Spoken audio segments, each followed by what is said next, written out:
Good day, 671st. This is First Lieutenant Aguilar. I'm here to show you how to fill out an RST request form.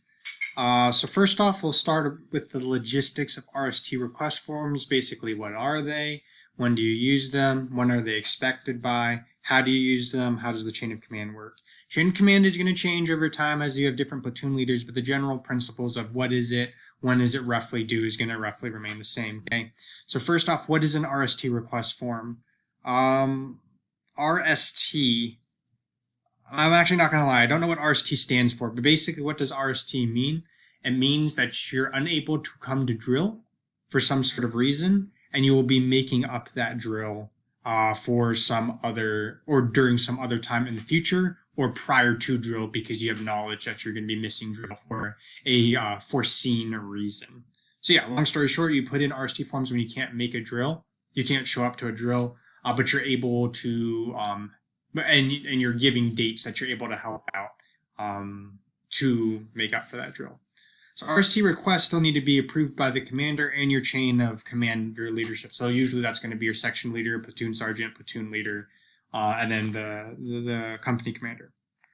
So yeah, that's basically how that's what an RST form is, requesting to serve at different times due to kind of out of control or maybe extreme or just pre-planned circumstances that you were not able to plan around, right? So when are these generally expected by? Obviously for emergencies, it's like say you get like COVID the day before drill or something like that. We can't be like, oh, we needed that like a month before because you didn't know you're going to get COVID the month before, right? But in general, usually an RST form is due the month before the next drill. So let's say, pretend today is like the 15th of January or something like that. And then your next drill is in December, or not December, my bad, February the 22nd or something.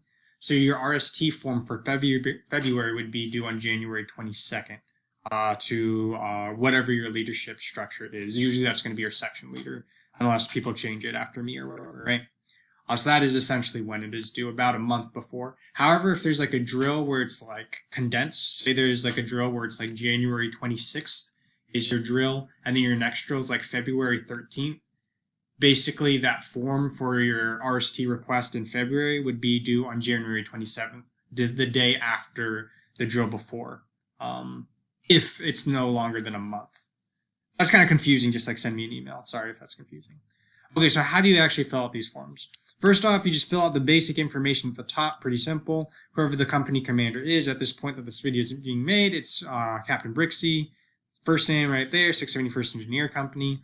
The date that you're drafting the form, not the date that you're trying to RST, the day that you're creating the form. So this one was made on the 6th of December. And then basic information about yourself. I'm using Sergeant Houlette's. I don't know if he's going to still be with the unit when you're watching this video, but he made the best RST form I've ever seen in my life, or RST request form. That's why I'm using his as an example. So yeah, he's an E5, Houlette, Jacob T, cool.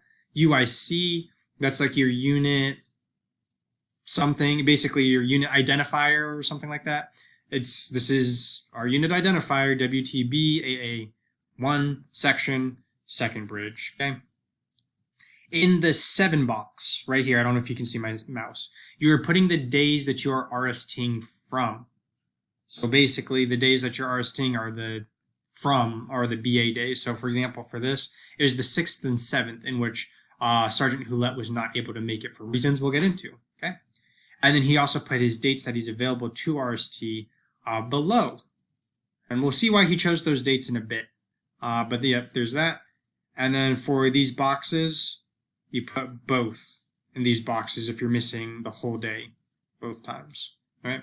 If it's a 3-day drill, then you put both in all 3 boxes. Makes sense, right? And then in this box, it's a drop-down menu. I will include this PDF, kind of like a rough template, and you basically click down the box of which one you're trying to do. So an authorized absence, that kind of thing, right? Most often, you're going to be looking for an excused.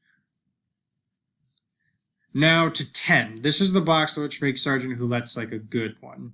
Because again, you're requesting, you see this, approvals are at the discretion of the commander.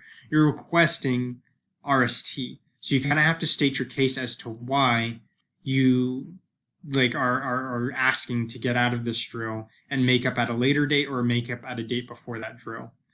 So look at this one. This is great. SM lives in Yakima, Washington, 190 miles from Camp Withicum. So he specifically put the number. You know how Army forms love numbers, right? That's outside of the LIK radius, because he created this form at the time that LIK was kind of not being super good. We were kind of deficient funding for that, so that's great.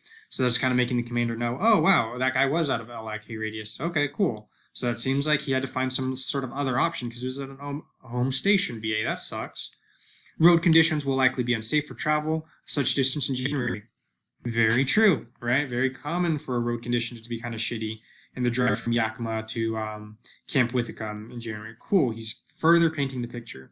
And then he showed that he's already created a makeup plan and basically a way in which he's going to fulfill his service that he's missing at January VA. SM, so service member, has contacted Staff Sergeant Nelson at his phone number. So he has a point of contact and the unit that he's going to be drilling with local to him. Beautiful, right? And said approval has been granted from said unit. So he already talked to the unit, they already approved it, and he also already has the dates in which he's going to be drilling with that unit. Wow, he basically painted the perfect picture. Awesome. SM will provide status updates to 671st leadership, as well as a filled out and signed 1380, so that's basically the pay form. Watch another video to figure out the 1380. It's already in Google Classroom, but I can give that to you too. But he's basically saying, hey, I will provide the status when I complete this, which is going to be in the future, February 10th and 11th, with this unit 907, with this person, Staff Sergeant Nelson. And also, I'll make sure I get the 1380 paperwork completed and sent to you for my pay. Nice. And then he just signed it. That's basically it. But this is, like I said, a picture perfect form. So this should be the form that is like your model form that you're striving towards. What other instances other than distance would be things that you kind of request RST forms for? If you're getting married, obviously that's a pretty big thing. If there's like some sort of family vacation that you like couldn't really plan around, sure. A lot of times I see a lot more RSTs at the beginning of the year due to the fact that like the fiscal year, due to the fact that we just got the annual training schedule. So people already made plans before the training schedule came out, and they already bought like plane tickets, so it's expensive to fix it. So like, yeah, if you've already made plans before the new annual training schedule comes out, then yeah. I will say that comes with a caveat. If it's a qualification drill, it tells you on your drill roster, but if it's like a shooting, like a qual drill or very important drills, RST forms are very unlikely to be approved. But this is like a home station drill. So, yeah. That's basically all you need to know. Let me know if you have any questions. Have a good evening or day or whatever.